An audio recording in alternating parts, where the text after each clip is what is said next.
I got to tell you, it looks like there's a perfect storm brewing over the Democratic Party, and the wind is blowing from several fronts. One, the House today voting to loosen regulations on banking industry.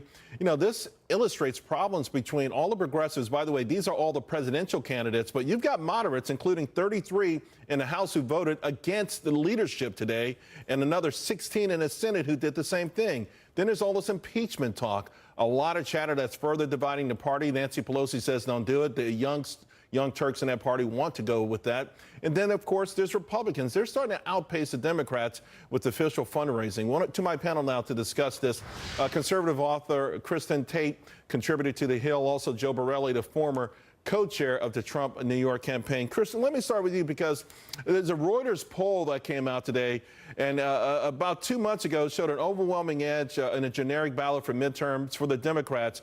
All of a sudden, it's at 40% for Republicans and like 34% for Democrats. This is shocking. It's happening in a stealth-like manner, but it's been steady for a while. Yeah, the Democrats should be very worried. They're being haunted by this deep fracture that you referenced earlier. Extreme left-wingers like Nancy Pelosi and Maxine Waters have kind of hijacked the messaging for the national party, and moderate Democrats running in purple states are in jeopardy because they will be tied to that messaging. The Democrat Party of today basically represents impeaching Trump, high taxes, open borders, late-term abortions, and letting men into women's restrooms. And I gotta tell you, Charles, the only people who can really get excited about those ideas are clueless college kids and armchair liberals who have gated security and don't care about open borders. The party has become completely out of touch because of its leadership, and frankly, people like Nancy Pelosi have become a liability to many Democrat candidates. You know, Joe, it's interesting because they always anoint who's going to run next, and you know, they anointed Hillary, even though it was pretty clear that Bernie was the clear-cut person who probably had a better shot. Now, even Bernie Sanders, his whole progressive movement, has its own problems. So we're seeing this throughout the whole Democratic Party, where I think they've over-relied on this sort of anti-Trump, but no message of their own sort of thing too long. Well, they overplayed their hand. I mean, for, 6 months, a year, 18 months, all we've heard out of the Democratic Party is this wild narrative that the president of the United States colluded with a foreign country to steal the election. Every day that doesn't pan out, where no evidence comes out, where the evidence actually shows that the investigators might be the ones who need investigating, another little fraction of America turns off the volume. They turn off the noise. That's what you're seeing in some of these polls. This is a party without leadership. It's a party without messaging. And when it comes to, even votes on this Dodd-Frank repeal, it's a party that's willing to just parrot liberal talking points rather than do what's right for the American people. Now, one thing that we're hearing that some Democrats want to run on is the potential to impeach President Trump. And, again, Kristin, they're saying that this is causing serious issues within the party. Nancy Pelosi has said that that's not the right message to run on. But you have some folks there who are pretty clear that this is their main objective.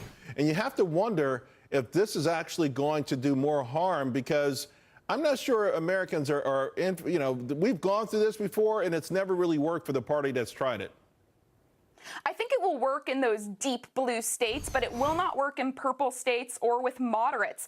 Former blue dog Democrats, working people in states like West Virginia, they feel forgotten by today's Democratic Party. And that's why we saw so many former Democrats come out and vote for Trump in 2016. And I also think that's part of the reason why we're seeing Donald Trump's support on the upswing right now. He has an approval rating of 89% among Republicans, and his national approval rating is going up as well.